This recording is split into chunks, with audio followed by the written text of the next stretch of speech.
All right, folks, welcome back to the Property Couch podcast, and we got an amazing episode lined up for you today. We are talking to a property investor who left Johannesburg at the age of 19 with £400 in their pocket, Ben, and has now turned it into an 18 property super portfolio worth multi-millions of dollars. What else do we cover?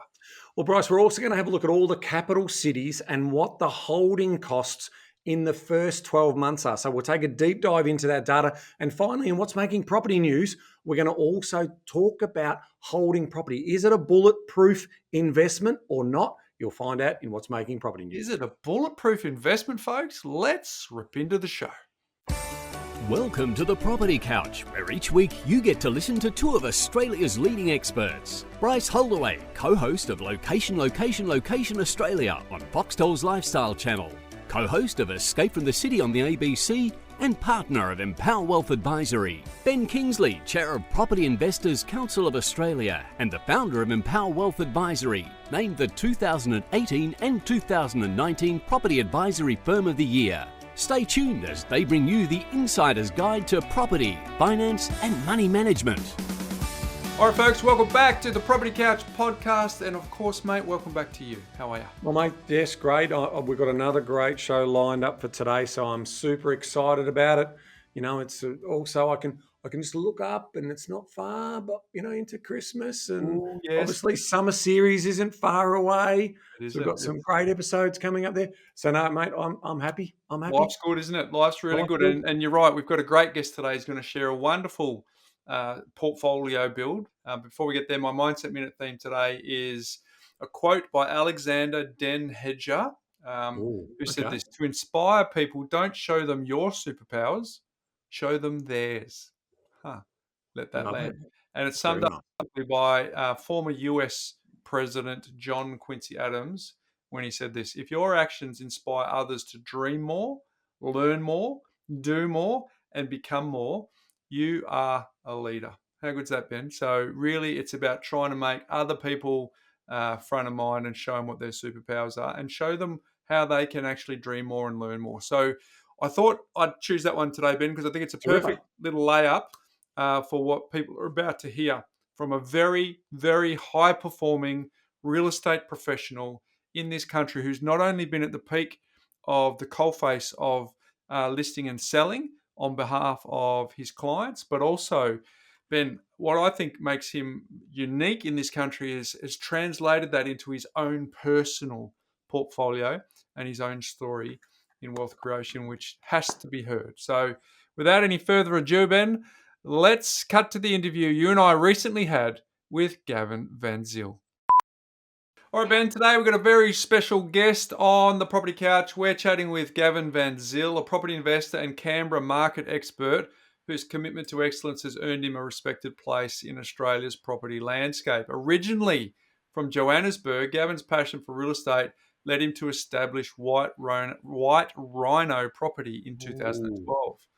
His insights into the Canberra and Queanbeyan markets, coupled with a forward-thinking approach, have placed him among the industry's top performers, including recognition as Rate My Agent's #1 salesperson in New South Wales for multiple years and a spot in Australia's REB Top 100 Agents list. We're excited to dive into his perspective and his journey as a successful property investor as we learn more about Canberra's property landscape. Welcome to the Property Couch, Gav. Thanks, boss. It's a good introduction. Did my homework. We only get the best on the show. That's did my homework, but mate, we've got a lot we want to talk to you about today. But mate, you started in Johannesburg, and here you are now in Canberra, in the nation's capital. So your journey's sort of covered different continents and cultures. So how do you think your background has influenced the way that you approach property and investment now? I think it's obviously been very helpful culturally. So being able to connect with multiple different people from multiple different backgrounds has really been helpful. Obviously, traveling from overseas, I lived in the UK for almost 4 years as well. So I think that dynamic allows me to connect with people a lot easier and build rapport really quickly. So I think that's definitely been helpful. When we were recently overseas together, we traded some stories about your experience with growing up in South Africa and in Johannesburg. So can you take us back to those early days with your family, and did you have conversations regarding money when you were growing up? I did, but not with my family. It was actually with my friends' parents. So growing up, I was lived with my mum. So my parents divorced early. I was 3 when my parents separated. So my mum took care of me, and we're sort of middle class family. But I was put in pretty good schools back home in South Africa, semi private schools. And every time I went to my friends, my parents, my personal friends' parents' houses, they were quite well-to-do or well-off people, and I always used to tune in pretty in-depthly and listen to their parents talk, because a lot of them, were investing in property, doing knockdown rebuilds, renovations. So I was this little kid, but I was all ears. I was just listening, and I thought, oh, that's a direction I want to take. So that was my initial introduction to it, if you like. And in terms of growing up as a teenager and seeing what the haves and you maybe not having that in a single parent family, did you ever sort of get a desire, or did you ever feel out of place in terms of not having the latest BMX bike, or skateboard, or any of the sort of best shoes or any of that sort of stuff? 100%. I think my mum gave me everything she could possibly give me. But there was occasions when we went to the sports store and I wanted new footy boots or something, and she said, we can't afford it this month. And all my friends always had the latest and greatest stuff. So yeah, there was an aspiration to get there. There was something as I grew up. I always used to tell my wife when I first met her, when I got married really young at 22, and there was something that I heard on podcasts and other avenues as well, where people would say that they want to get to a lifestyle where they don't have to look at price tags. And that was profound for me. I thought that's a cool way to live, where you can go to a store, or if there's something you desire, you don't have to pick up the price tag and look at it before you purchase it. So, and I know a lot of my friends lived like that because they had 6-car garages with the latest, greatest Mercs or Ferraris and all these. They were all business owners. They had stationery companies. One of my best mates' parents were jewelers. So they owned all these jewelry stores throughout Johannesburg. So I saw all the wealth and the luxuries and stuff. And I guess as a kid, you look up to it. But sometimes the glitters ain't gold. That's true. I reckon we'll touch on that later on. Just because you have the money doesn't necessarily means you have the happiness. Insane. Take us back to when you started to earn your own money. Did you do any sort of part-time work? And with that, were you a delayed gratification type guy, where you understood the value of real estate and you wanted to save up to get into that market? Or did you also, you couldn't wait to spend your pay packet? Tell us a little bit about what that story looked like for you. Yeah, there was a mixture of that. When I first started making money early on, I used to blow through it pretty quickly. So then I had to learn how to budget. When I left South Africa really young. I just turned 19. I got on a plane and left to the UK to go live and work and do the working and travel around Europe. Yeah. My mum saw me off at the airport and she was like, I'll see you in 3 months. I haven't been back. So, so I've been back for holidays, but I never went back to live. So when I left at 19, that was it. I left and sort of carved my own way through London, slept on people's couches and did whatever I needed to do to find my way there. But then when I landed a good job and I was getting paid above average wages, I used to spend it in a couple of weeks and then scrounge around for the next 2 weeks to figure out how am I going to catch the train, because I can't even afford a train pass. Right. So I had to learn that money management real early on.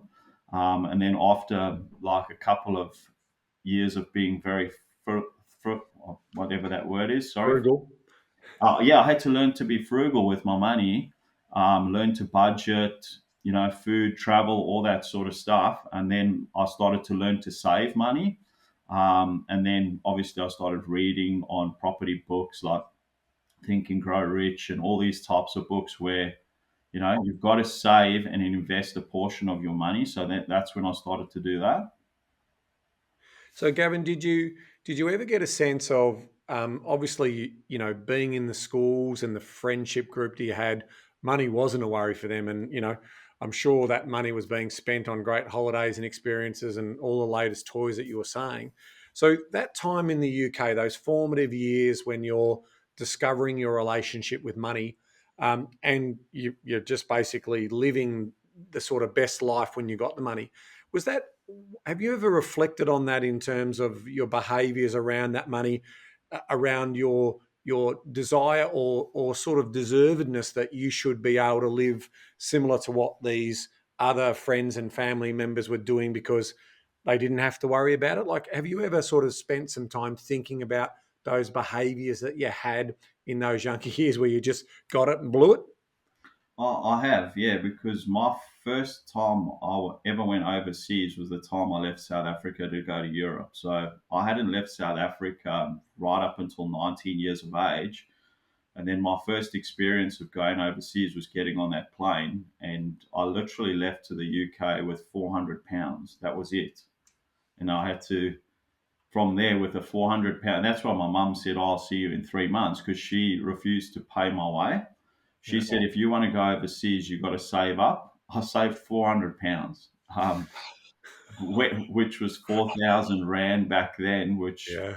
kid was a lot of money, but got over there and my 4,000 Rand went to £400. So it got divided by 10.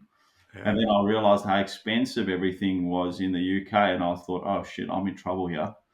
So I had to find a job really quickly, which fortunately I did. And I knew a few mates that had been living over there. So I was couch surfing for a while, jumping from couch to couch until, I was able to find my own rental property, stay in that. That was also an avenue to me getting into property investing, because when I got over there was a lot of share houses, and we all walks of life from all over the world, from Australia, New Zealand, America. We all used to live together in these share houses, and every Friday the gentleman would come and knock on the door to collect the rent in cash. So I had all these things. I saw it in South Africa, all my family and friends investing in real estate. Then I go to the UK, and these guys are walking around collecting rent off all of us foreigners. So I was like, these are just all the signs. Like, this is the way I need to go. Hey, you mentioned before that that you then, front end of the month you had plenty of coin and you blew it, and then on the back end you couldn't afford the train. What was the influences to change that, mate? Was it just necessity? I'm sick of this, or was there a mentor or someone or a book or something that you were sort of thinking, I've got to clean up the way that I manage my money, so because I've got too much month left at the end of the money at the moment. So what was the catalyst for change other than necessity, or was it just that? Well, part of the travel, the reason I was over there traveling was I did want to see other parts of Europe, and I was blowing through all the cash doing stupid stuff like getting drunk in the pubs on a weekend. And then I was like, I wasn't able to go into France or Spain and stuff. So initially, I started saving money for travel reasons, and started banking and saving up money. And then every 3 months, I'd go to a different country and explore Spain and Portugal and Sweden, and just sort of went all over Europe. So that was the initial change. But then as I got into the ends of my time in the UK, when I was nearing 4 years there, I thought, I can't do this forever. So that's when I really started saving, but not for travel reasons. It was saving to invest. Because when I came out of the UK and moved here to Australia, I bought my property within a year of being here, because I'd saved all the pounds living in the UK. It was a nice exchange rate surprise on the other way, right? So you went from rand to pound, which stung you, and then you went from pound to the Aussie dollar, which obviously served you when you went to buy that property. That's right. And I rocked up at Heathrow Airport with 4 years of stuff that I'd been living with, and they were like, "Oh, you can't take that on the plane." So, so I had to leave. I literally turned up here with a suitcase, and all my worldly belongings that I had was left in Heathrow Airport Oh, wow. because you're only allowed 25 plus kilos on the Yeah. plane. I thought I'm going to see if I can get away with this and take a bit more. The lady was like, "You're like Yeah. at 60 kilos, mate. You have to leave that behind." And excess baggage would have been a killer, right? In It terms of, was, you yeah. would have She been in rang the it up. thousands. Yeah. She rang the excess baggage thing up on the thing, and I was like, "Oh, that's more than what it's valued. I'll just leave it here." Yeah. Yeah, exactly. So you hinted before that about being married. You're married to Chelsea. She's an Aussie girl. Is that the reason why you came to Australia in the first place? Yeah, I actually met Chelsea in the share house. We moved into the share house together, and I met her. She was living downstairs. I was living in a room upstairs. And then we got acquainted through the share house. We started dating there in the UK. She came back to Australia to finish her university studies. I continued to stay in the UK, but we kept communication. And then after a couple, almost another 2 years, I said, "Do you want to go see South Africa?" And took her there for about 6 weeks, and we travelled around. And then she invited me to come out here to see Australia. I fell in love instantly with this place. And then she said, "Would you consider moving out here?" And yeah, there was No no brainer. no brainer. You want to So move when someone asks you, "Do you want to move to the best country in the world?" How do you say no? how do you say That's no? true. How So do you where did say you no? land? That first landing was at Canberra. Yeah, it was Canberra. So that was a bit of a shock to the system. Coming from Johannesburg, big thriving city, going to London, another huge, big metropolitan area, and then turning up to Canberra, and I was like, "Where is everybody?" Like, In that big white house with a flag on the top. yeah, my new listing. Yeah.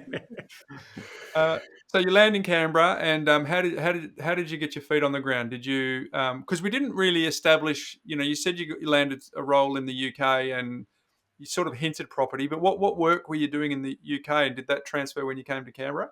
Yeah, I was doing. I was working in a commercial real estate firm there called CB Richard Ellis, but I was running the building there for them. And then again, another little thing where I saw agents coming in, and I was always letting them in the car park, and they were driving Aston Martins and all of these high-flying cars. So there was just all these things along the way that was just kept steering me into this property direction. Um, I I didn't know it then, but I look back now, it was all these little segments that were just going from South Africa, where all my family's friends were investing in property, then doing the share housing there where the guys were collecting rent, then working at CB Richard Ellis at the commercial estate there on Oxford Street. And everyone driving in their fancy cars, in their Range Rovers and Aston Martins. And you're just in awe as a kid at, 20 years old, seeing all these people driving in the underground car park with these fancy flash cars.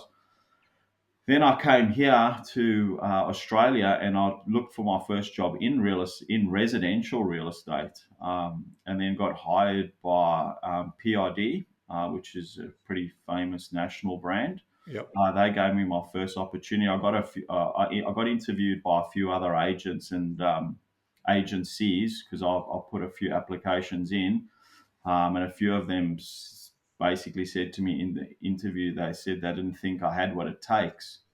So I actually appreciated that because that put a fire under my belly to go, okay, well, when someone does hire me, I'm going to show them.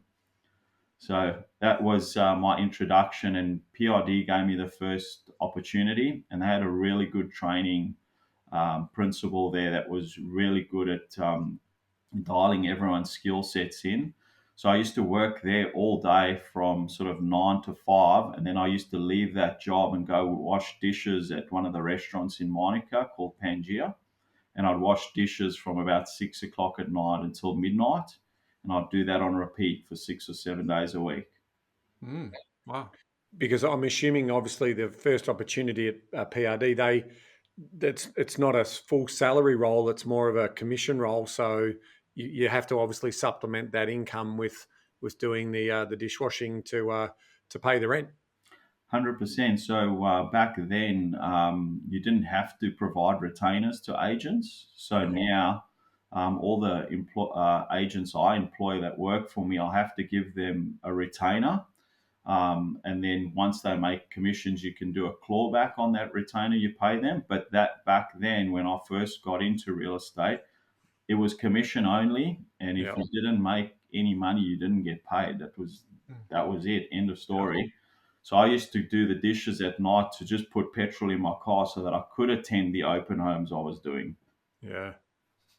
So, mate, and you've gone on to be a wildly successful real estate agent in that market, and we can touch on that to an extent. But one of the things that when I spoke to you about coming on and talking to us was you're quite unique in that when we were having those discussions when we were overseas, the number of properties that you've accumulated is above average. And what I've always found interesting is real estate agents have this front row seat to arguably the best investing game going around. But the amount of times that real estate agents say, "I'll get to it next year," or they don't have confidence in their income, and they don't get to it, is quite remarkable. So, I'd love to talk to that point with you shortly. But tell it.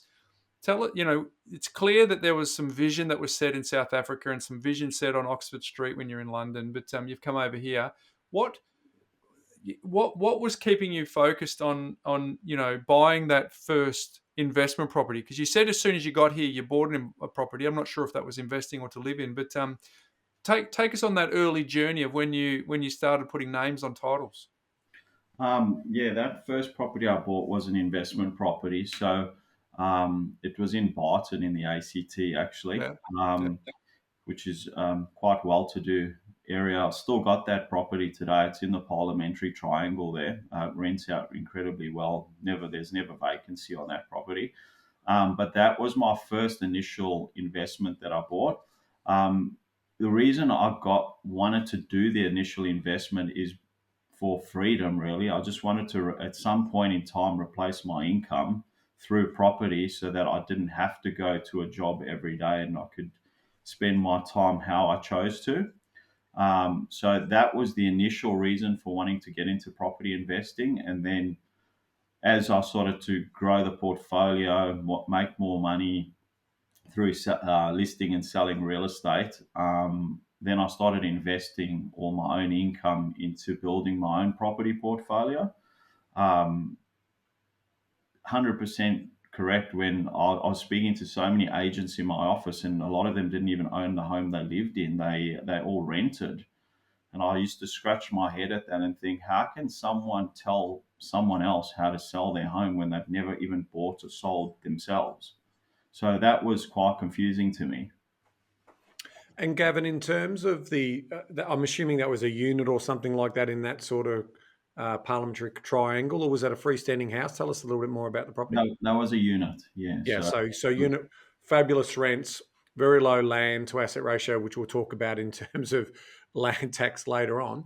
What were some of the fundamentals? Like, did you class yourself back then as an enthusiastic amateur, or were there some principles that you've observed when you went through, some of the bigger cities, such as obviously London, and you're going down into Paris, and then you might be down into Barcelona, and you're seeing all these big cities? Were you taking an interest in the property story there and the values of property?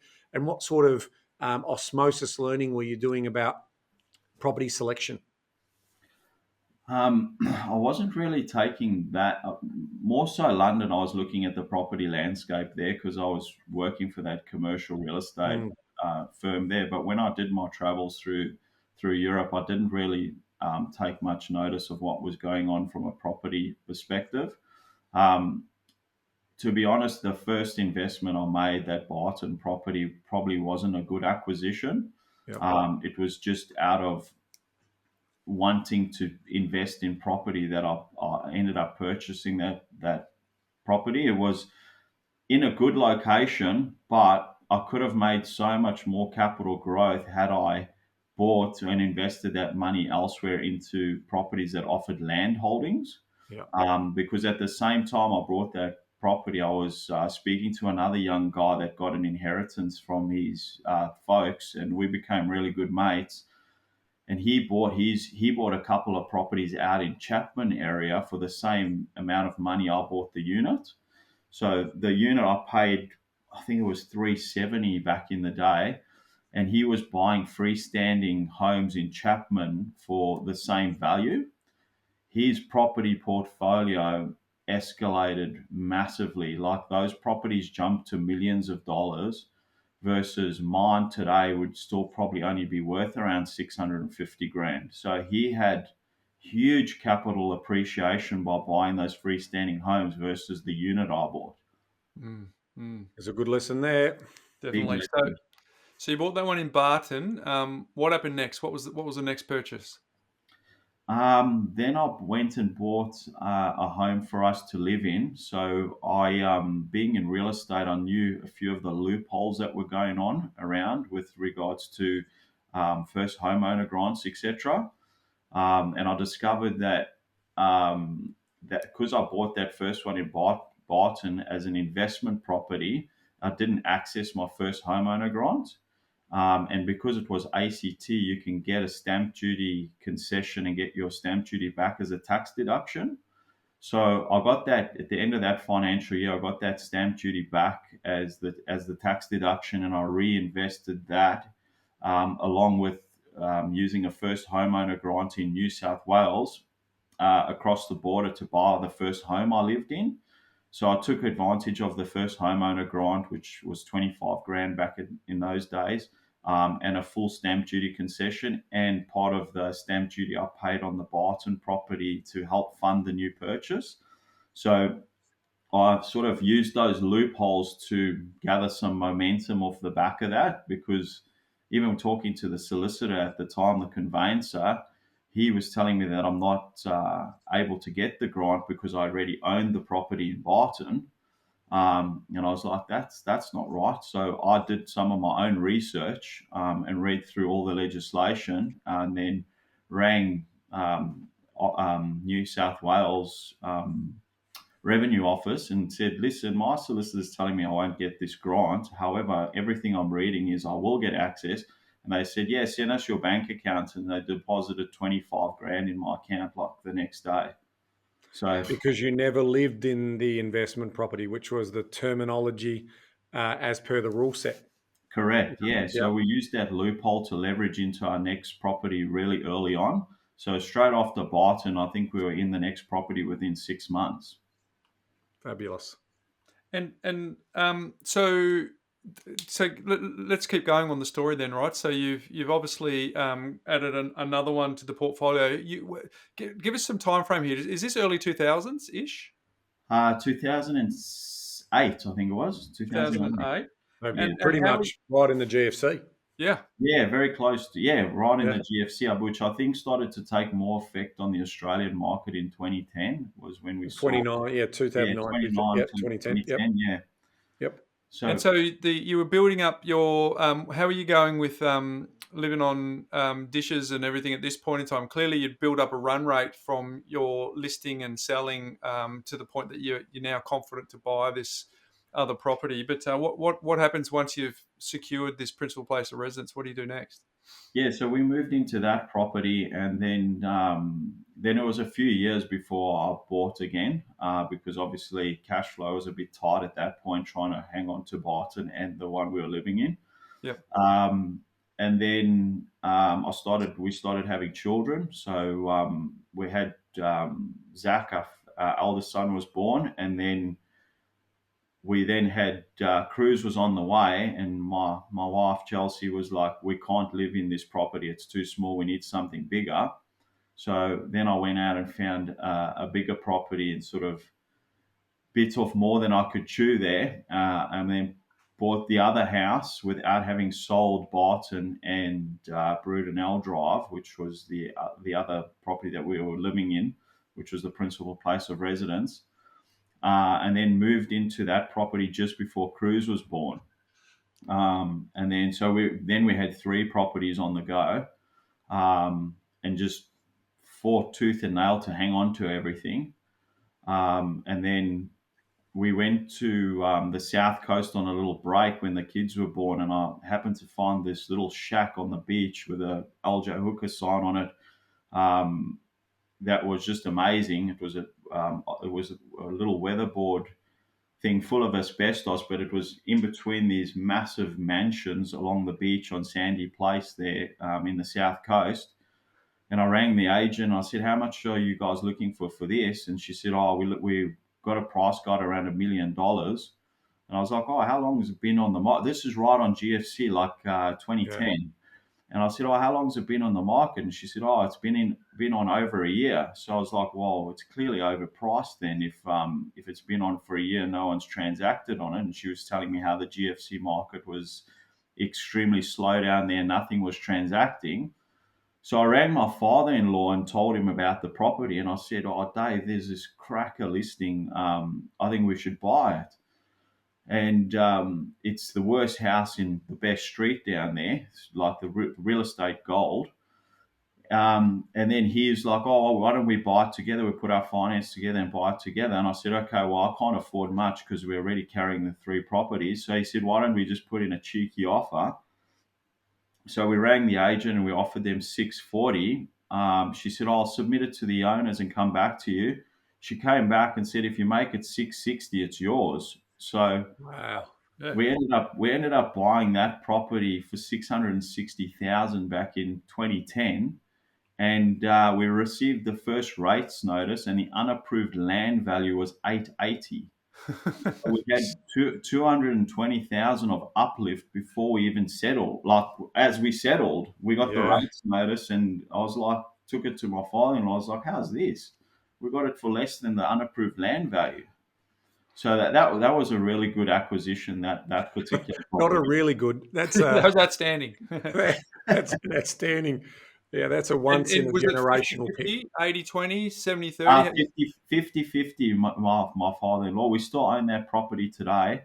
Yeah, It's probably worth just over 2 million today.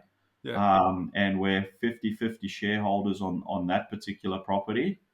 Um, then Is that still in original condition, Gavin, or have you renovated it or uh, put we've, something ren- else on? we've renovated that. So we put Yeah. decks on, new bathrooms. So we've done some work to it. And you're putting Uh, it into the long-term rental market or short-term? We've actually got it on a like Airbnb and a stays thing. So Yeah. we've got lockbox and everything set up there, and it's Yeah. people Perfect. do weekly rents and stuff. It's like holiday letting, if you like, on that Yep. particular property. It's not bad. It's getting around $30,000 per annum in rent, The rent. and a lot Beautiful. of the time we do use it for ourselves. Like we'll book it over Christmas periods or Yeah. Easter long weekends. So we also try use it ourselves from time to time. Yeah. Yeah. Great. So where do you go from here? You've convinced your father-in-law to purchase 50-50 with you. You've got a fair bit of commitment with the other 3 properties. What happens next? Yeah, well, the Coast House almost broke me because every time my father-in-law rang me each month and said there's a mortgage payment due, I almost fell apart. And that's actually where the real estate journey began of White Rhino Property. I had to figure out a way to make more money, and giving half of my commissions away to my principals at the time was not ideal, especially when I was running 4 properties myself in a portfolio. So I said to my wife, Chelsea, I said, "Well, I think we should start an agency." And she's like, "Sales and rentals?" I said, "Oh, I think we should just start with rentals to begin with and uh, begin like something that's got recurring revenue so that we can keep these properties going." Because every time your dad rings me, I'm like scraping around looking for pennies out the ashtray in the car, just to give to him. And I'm like, we need to find a better way. So that's when White Rhino was born, which was in 2012, was the birth of the company. And through all my soccer networks and friendships within the Canberra network, we grew the business relatively quickly, and we got 100 managements within that first year of operation.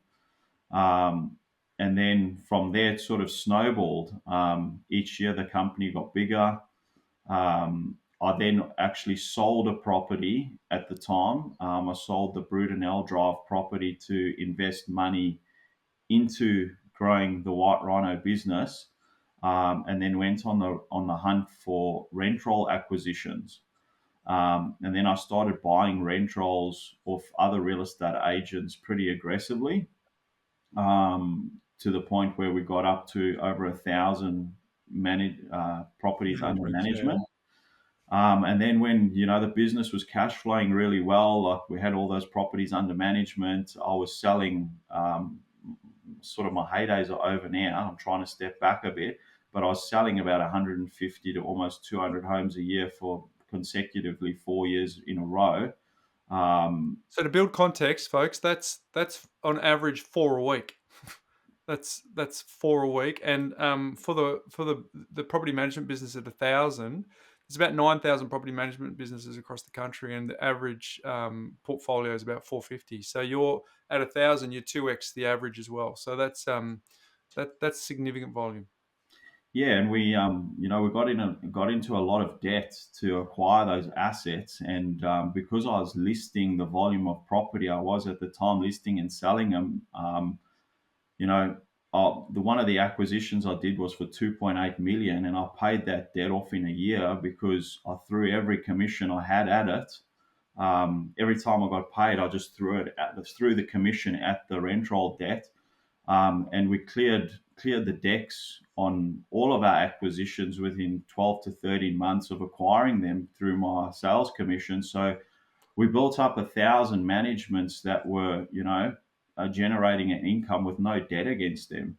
So then once I cleared the debt on that, I then used that income then to go back into the property investing scene, and then I went really aggressive, where I was just buying properties left, right, and center. Every time I saw a good deal, every time I saw an agent that I thought underlisted something, I'd ring them with an offer on it and say, like I was selling homes in the area for sometimes $100,000 more, and I'd see them put up something $100,000, what I considered was well under what I could sell it for.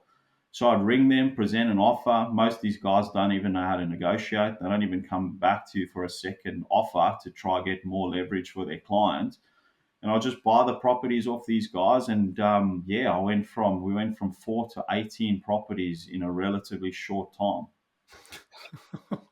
There we go. So that's how you build an aggressive portfolio, everyone, and a bit of entrepreneurial spirit. Take on a bit of debt.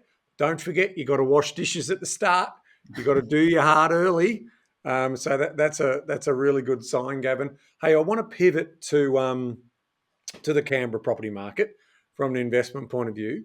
How much consideration did you give to the land tax and what happens in Canberra? Because usually we do see that rents are a little bit of a premium in that market, but there is a reason for that. I mean, the land tax. So tell us how you view that Canberra market, because Bryce and I, full disclosure, we're not big fans of it from an investment point of view.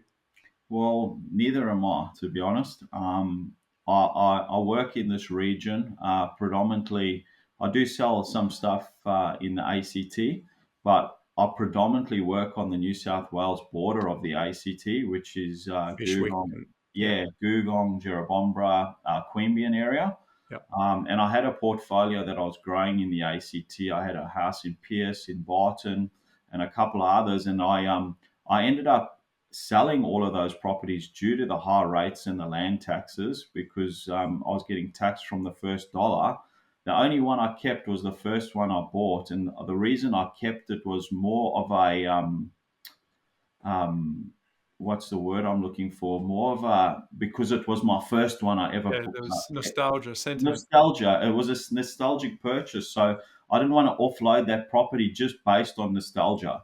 So all the other ones I sold off, and I reinvested the money across the border in New South Wales, because obviously with the New South Wales land tax thresholds, you can grow a really good portfolio before you start getting taxed. I mean, that threshold now is sitting at 1,075,000 of unapproved land value.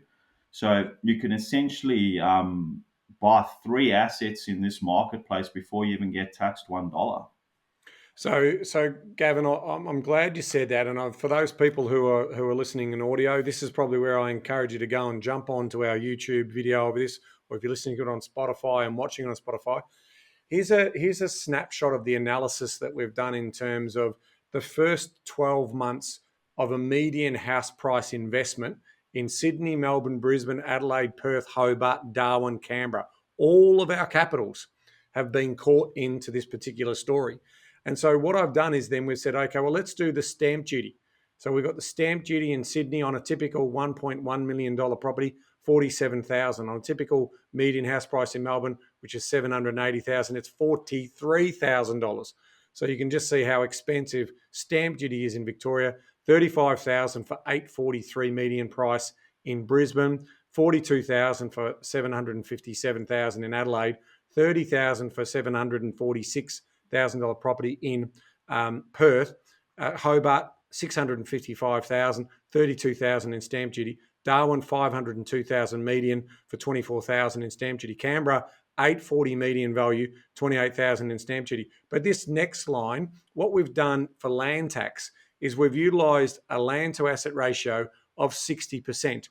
Now at 60%, there's no land tax. And to your point, Gavin, you said you could buy 3 properties in New South Wales before you hit the land tax threshold. In Melbourne, land tax kicks in effectively on $50,000 now. It's ridiculous. And so that's $1,855. Perth is only $577 for their median price with a land to asset ratio of 60%. Hobart, $1,369. But here's Canberra, $5,710. So even if you are getting a lift in the rental yield or a slight premium on that, you look at the 1 year costs. So we then I said, here's the typical yields, here's the annual gross rental return. So $31,000 for Canberra. But look at where you are. Melbourne, you're $21,000 behind. Adelaide, you're $15,000 behind. Sydney, you're $15,000 behind. Brisbane, you're $4,000 behind. Hobart, you're $6,000 behind. Darwin, you're $6,200 ahead, cash flow positive from day one. And Canberra, you're still $2,000 behind, even though you got that higher yield. So this is why it's really important to make sure you understand that. And I've put the median weekly incomes in there as well as a quasi affordability measure. And you can then start to think about basically where the opportunities might live in some of the different capital cities. And that's why the cycle of timing is so important. But it just goes to show you that, you don't want to just be collecting rent to pay governments their taxes and charges. You need to think about that. And of course, we invest for the decades, not necessarily for the short term. But it's really clear here how the decisions that governments make around the charges and costs divert billions of dollars and tens of billions of dollars of private investment. And you've just heard Gavin talk about exactly what he's done. He's diverted, hundreds of thousands, if not millions of dollars of money out of the Australian Capital Territory, the ACT, into the border that is the New South Wales borderline, and put his investments into that particular market. It's fascinating, and it's why you need to understand your numbers and be educated in the decisions that you absolutely make when it comes to investing in property. You just heard Ben's political voice there, which is a nice little change. But I reckon we need to really unpack a little bit more. So clearly, to Ben's point, Gav, you've moved across the border for all the reasons that Ben just spoke about. But you went from 4 to 18 in a hurry, your words, in a short period of time. Can you tell us, can we get the highlights reel on that? What did you buy? How did you move on to the next one? And I think we need to talk about the elephant in the room. And I think you've given us a hint around, what you saw over in London and what you saw when you were growing up. But you had a really huge appetite for risk. And where did that come from? To be honest, I don't think what I did was risky. I think I did it when I was ready. So, people may think it's risky, but I only invested that money when I felt comfortable to do so and when I was able to do so. So when I was selling those huge amount of real estate, 150 to 200 homes annually, I knew I could pay back the debt. So I went and approached the bank for almost $3 million to buy a rent roll, because I was earning over $4 million just in gross commissions. So I was like, I can, in a year, I can smash this. Yeah, So, like for me, that wasn't a risk, because I believed in myself, and I was like, I can do this. Like, don't get me wrong, excuse my friend, I shat myself, but I took it on and just, bullet the gate and just went for it. And thankfully I did, because once I got to the point where the rent roll was generating an income as well, then I felt really comfortable investing in real estate, because then if you fail in business, you can declare bankruptcy, but you don't want to fail when you're investing in property. I feel like then it's just going to be an uphill battle for the rest of your life, if you start foreclosing on homes and getting bad credit scores and all of that sort of stuff. So when I started to cash flow that business, then I started to aggressively look at investing in this New South Wales border, where the property prices were cheaper than the ACT. There was no land tax issue, and the rents were really high, like ACT, because we're bordering the ACT. So we're getting those yields that the ACT is getting without the negative land tax issues. So that was an eye opener for me. So I started targeting this market. I bought a townhouse that had 6 units in it, and I did the acquisition of a client of mine who was interested in selling, because he was wanting to diversify more into a commercial sector. I even advised him that I could get more money for his property if I put it onto the open market, but he didn't want to miss this commercial space opportunity. So he said, if you get me 1.250 for it, you can sell it immediately. And it was under market. I said to him, mate, I can get you 1.5 for the place. And he goes, no, I can't mess around. I don't want it sitting there forever and a day. I said, mate, I'll give you the 1.250, which that's when I acquired the 6 townhouses off him. Later on, that I found that buying it in a structure like a family trust, I got absolutely milked for expenses. The land tax buying it in a family trust was like up around $17,000. Because there was 6 townhouses on one title, there was a commercial lending issue. There was also insurance issues. No one wanted to insure the buildings, because it was seen as a commercial property, and they didn't want, because it carried no body corporate, which I thought was a massive benefit. I'm going to save cost here, but I soon found out later down the track that when you have to insure something without body corporate, the insurance premiums are very high. Mm-hmm. So it was a good acquisition, but I know why he sold it as well. Yeah. So you had all, and remember, so when you're buying in a company or trust structure, your thresholds are a lot lower. Your ratios of land tax are higher. And then to your point, if it's considered a commercial property, the lending rates are usually higher. They don't like 6 on one title. So the banks milk you. So there's also that good story. But Gavin, can I come back to you? I'm not going to put words into your mouth. It's your journey. But can I tell you about my experience when I was in London and I was living in basically a share house as well for a period of time?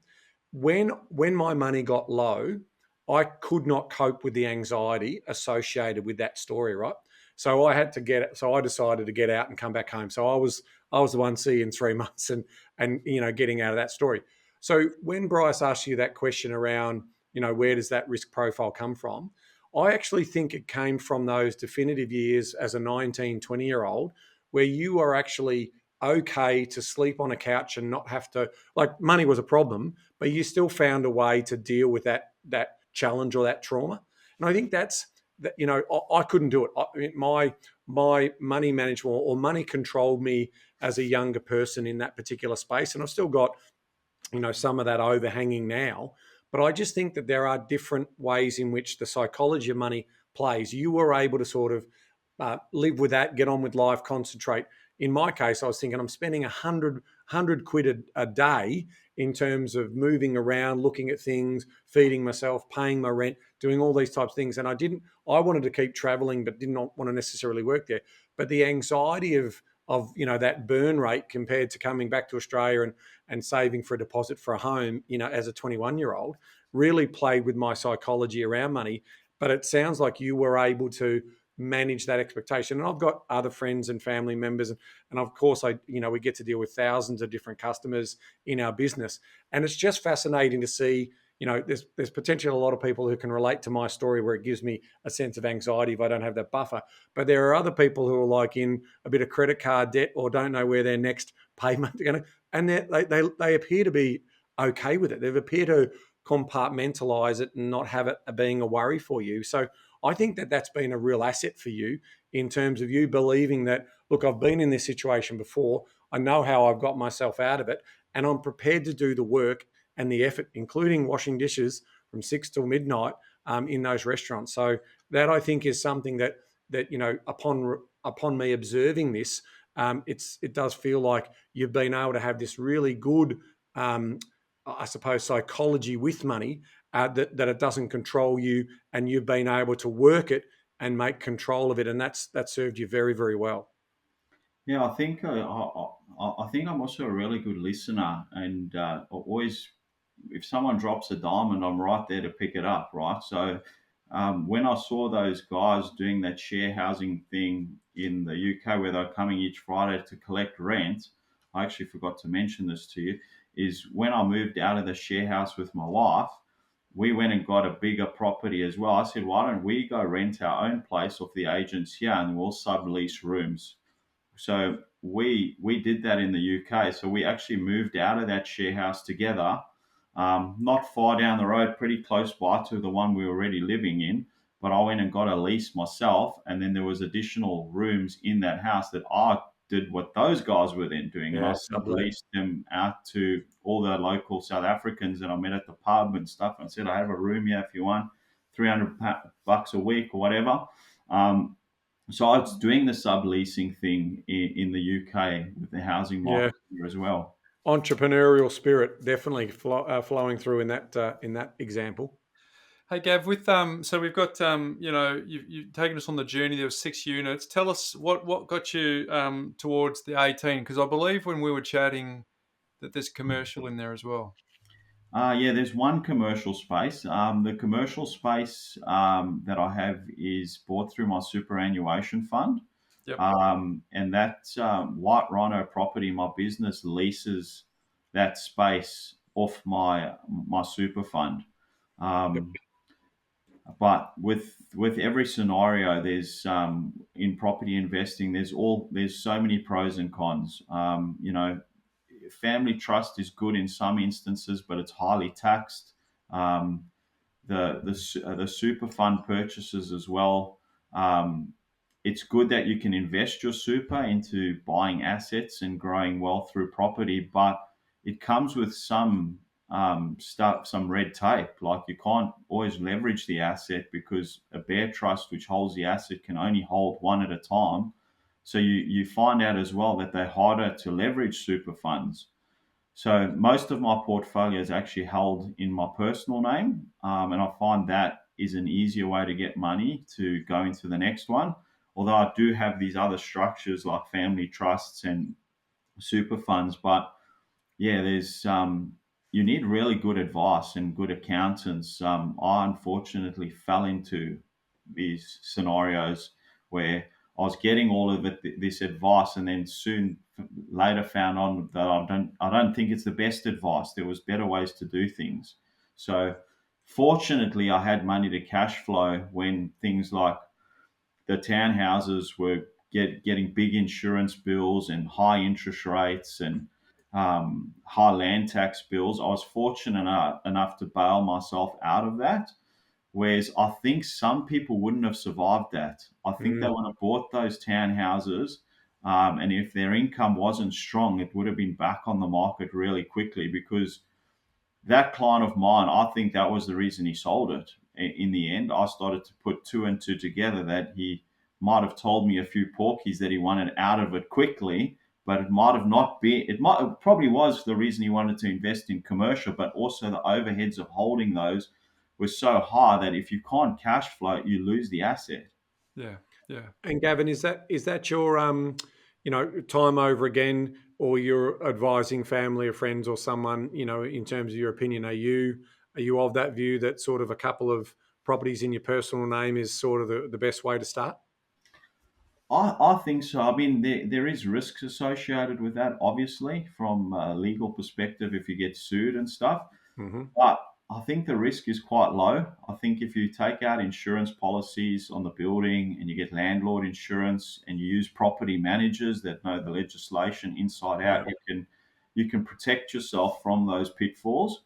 I think as a beginner investor, I think that's the way to go. I think if you're new to it, put it in your personal name. When you start getting bigger and you have businesses and you have more liabilities, using family trusts and super funds is another avenue. But I don't think it's necessary early on, to be honest. I think Yep. that can kill your momentum. That's our assessment too. Yep. Hey, Gav, can you talk to as we sit here and listen to your story, right? There is not a single time from this point of this perspective that you never not backed in your own ability, right? It sounds like you have incredible confidence in your ability to pull through, right? Do you think? Can you speak on behalf of a real estate agent psyche more so than your own?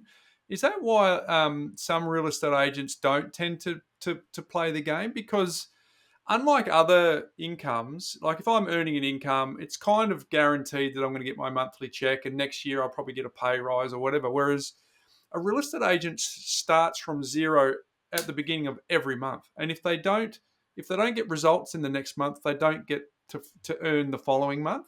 Do you think that might be what holds a lot of estate agents back? Because if they look at their tax returns for the last 3 years, they go, geez, I earn pretty well.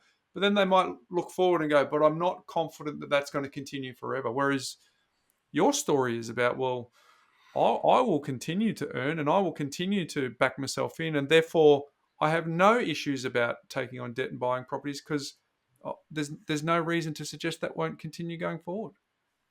Yeah, I think you have to have a mindset of that there's enough out there for everyone. Like you just have to go and get a piece of it yourself. I was a fanatical door knocker.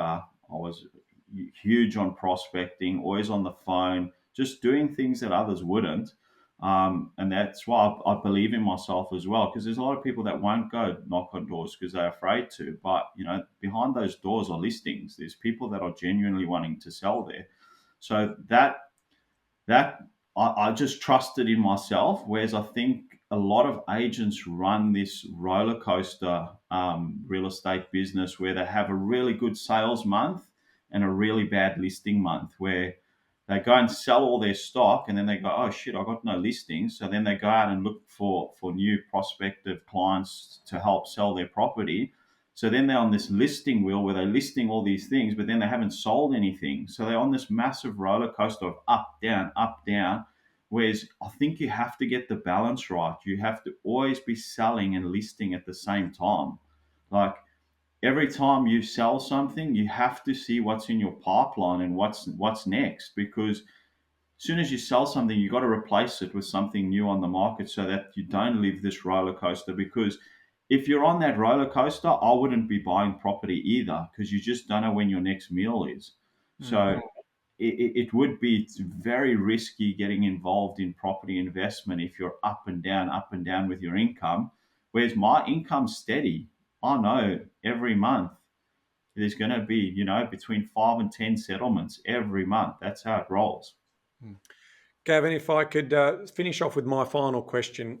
You did give us a little bit of a clue early on in our interview with you around seeing all of these people with, all of this wealth, and you got exposure to their family networks, and you gave a little bit of a clue about how rich they were in terms of monetary value, but there was obviously not necessarily did that correlate to happiness in terms of, the lifestyle and everything that they were living.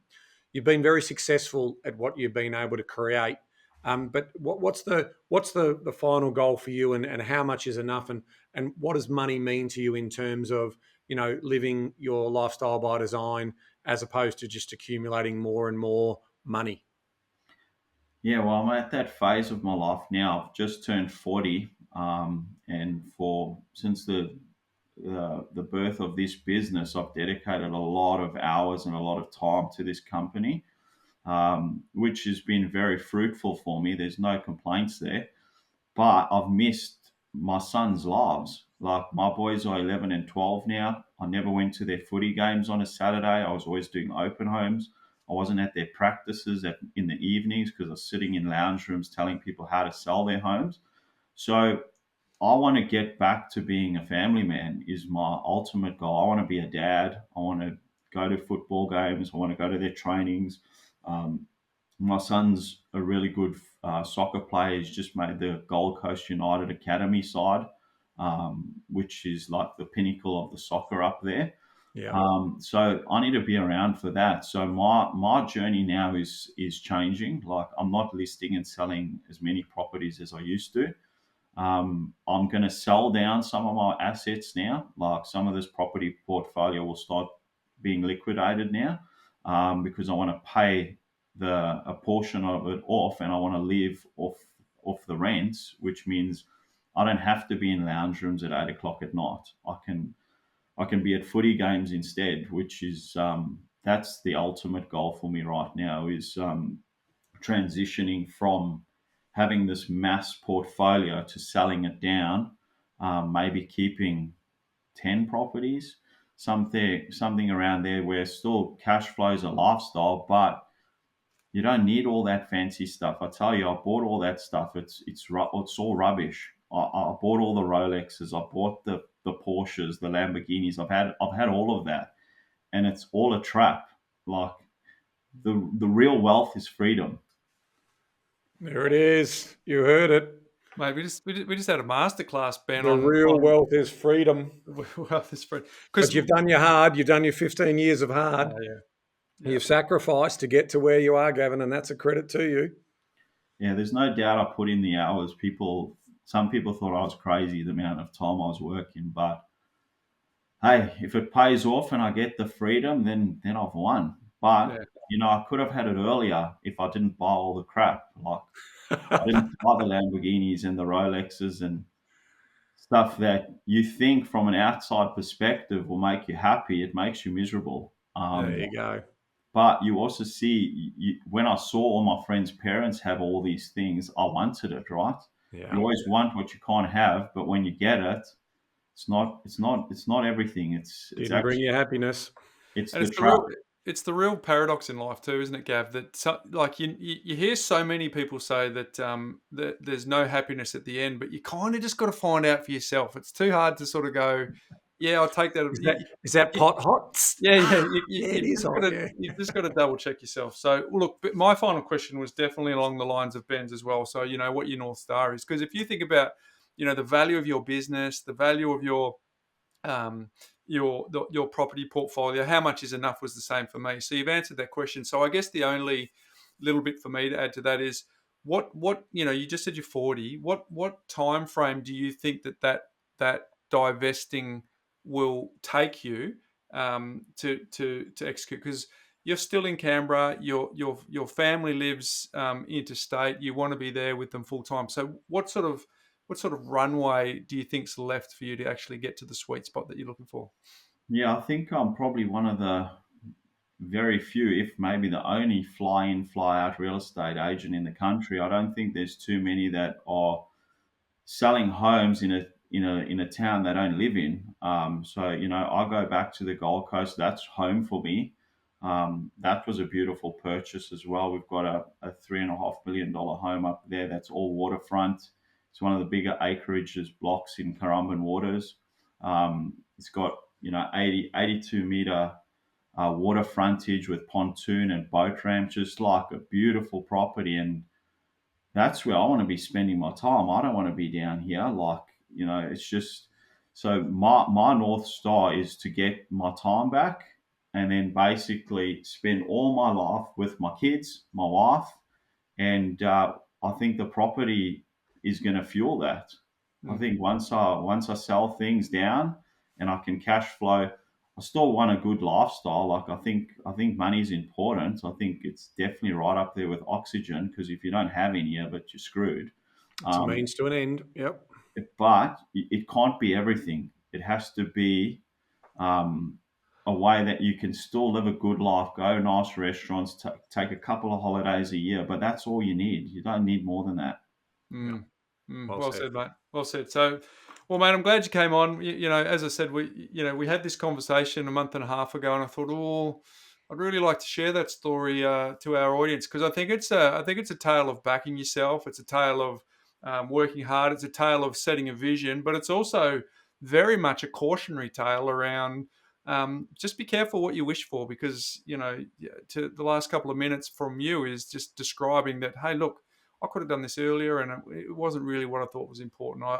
And for Ben and I, we hope that message really lands, because we've got a very, very motivated audience that listens to us, and they all want to have their own North Star. But the big question is, how much is enough? And I think that you've given some real insight into that. So, mate, but thanks for coming on, sharing your story.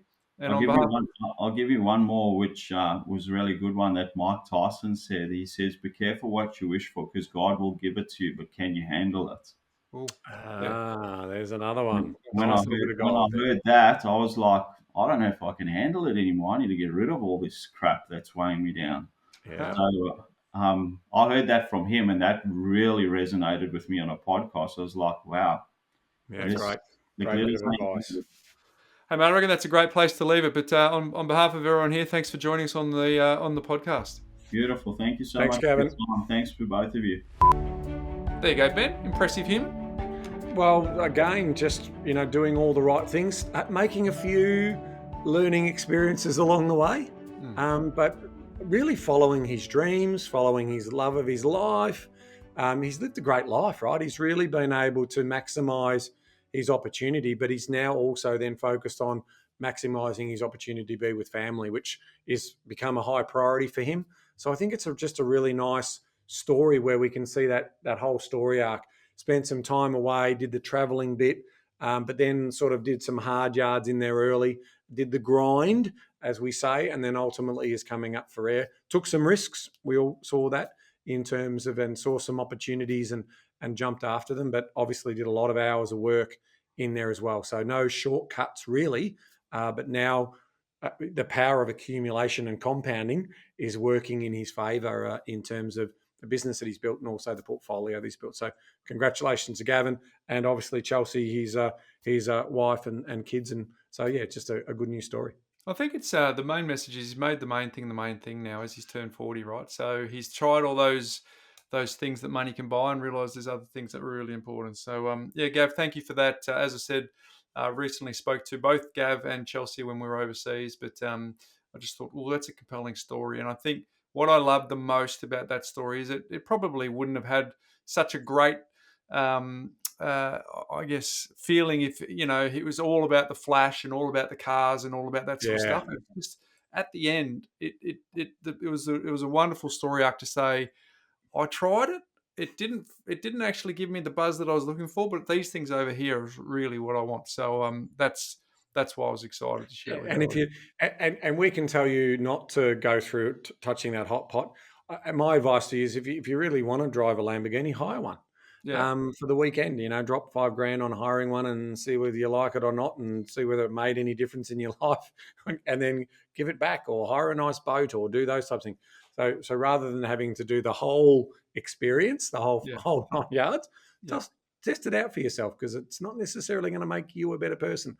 You know, in terms of, and maybe it's not necessarily going to attract the right type of people that you want to have around you as well, which is also a big part of that story as well, right? All right, my life hack today, Ben, is how, I know this isn't big in your world because you're just a Twitter guy, but if you're on some of the other social media feeds, sometimes you'll get, you know how social media is a place where people go to perform. And do you know when you're scrolling through and you look at someone's feed and you think, oh my gosh, it's just irritating me. But you can't necessarily unfollow them because it creates too many questions that require answers. Well, I was recently shown this little tip by a friend of mine, where if you are friends with someone whose stuff Yeah. is coming in your feed, it's either triggering you or it's boring you or whatever, you can Trigger. actually another holiday. Oh, they just bought another car. All that sort of stuff. Yeah, the social envy stuff. Yeah. Yeah, the social envy stuff. You can click on so Instagram, for example, click on Yeah. their contacts, and there it's got the follow button, Yeah. and one of the options is to mute. Ah. So what happens is it doesn't come through your feed, but you're still a friend. You can still go and have a look at their stuff if you want to go actively look at their stuff, but it's not going to keep scrolling through because those. You probably don't realize this either, Ben, because you're not enough. But some people post 25,000 times a day, right? Mm. And it's just scrolling up your feed. So And with AI going to make that sort of 35,000 times a day, yes, the amount of content pollution. So to mute someone on Instagram, but you can go and do this on other platforms too, I'm sure, is go to the profile of the person you want to mute, tap following below their profile info, select mute, and choose mute and you get to choose their posts, their stories, or both. Okay, I like it. So go and check that out, folks. If that is something of interest to you, that is something that I just learnt recently. And Ben, I haven't muted you, mate, because I haven't seen you come through the feed. Yeah. And I don't think I've ever put a post on Insta. Well, you haven't. maybe I have. Maybe the business has put a post on. Stiggy probably helped you. Let's be honest. Yeah. Mate, what's making property news? Yes, what's making property news? So we saw, obviously, the pain and gain report our good friends at CoreLogic push out all the time. And I've got to give some credit to a journalist who works for The Age and the Domain papers. And she just sort of did a little of analysis and pulled out the story off the back of Eliza Owen's great work. And we love Eliza. She does some great work there. But effectively, we're looking at the June quarter data. And it said there that, for the median hold period to make a profit was 8.9 years. Right? So the story is about this booming property market. Everyone wins, everyone's a winner. Well, that's not always the case. And we've said that there's property and then there's property and then there's property, right? In terms of what makes for a good investment. So that's the median hold period for profit, 8.9 years. For a median loss, it's actually 8 years. So people have been holding, waiting, and then basically, getting impatient. And so there's not a big difference between the win and the loss in that particular story. Now, everyone says, well, units are a bad investment. So is that true as well? Well, the profit period was 8.7 years and the whole period for a loss was 8.5 years. So you've got to dig a little bit deeper, don't you, Bryce? You've got to dig down into the type of properties. And we did see that Eliza Owen talks about what we found was a lot of high density housing markets in the 2000s, that a lot of those apartment constructors were specifically for investment purchases. Not owner-occupied grade, but in owner-occupied or investment, they were for investment purchases. And so obviously there was an oversupply of those, and they were of particularly poor quality, or they were homogenistic, and there was an oversupply, and that obviously has been the underperformance. So the devil is always in the detail. And a final note on this particular article, we're talking about flipping property. So if you flip the property inside 2 years, you could usually make $100,000. That's turning apple into apple pie. You might have to pay tax on that depending on how long you hold it for. But after 3 decades, Bryce, the average profit return was $800,000. 8x. 8x. And how much work did they have to put in to get that result? Probably just a little bit of maintenance and a little bit of upkeep, and no apple pie stuff. Just letting the property cook. Cook's a big word at the moment. Just let them cook. Just let them, as I always say, big heavy cab sav. Just let it sit. Just let it sit. Open it up in 20 or 30 years time from now, and you'll be in a better space. The money's not made in the buy, Ben. It's not made in the sell. It's made in the wait. In the hold. In the wait. Exactly. Well, Charlie Munger. Big show today, Ben. Very big show. Again, thank you to Gav for sharing his insights, his wisdom, and definitely his journey for our investors to hear, mate. But until next week. Knowledge is empowering, Bryce, but only if you act on it. Really quick today. Really quick. Ooh, I like it. See you next week, folks.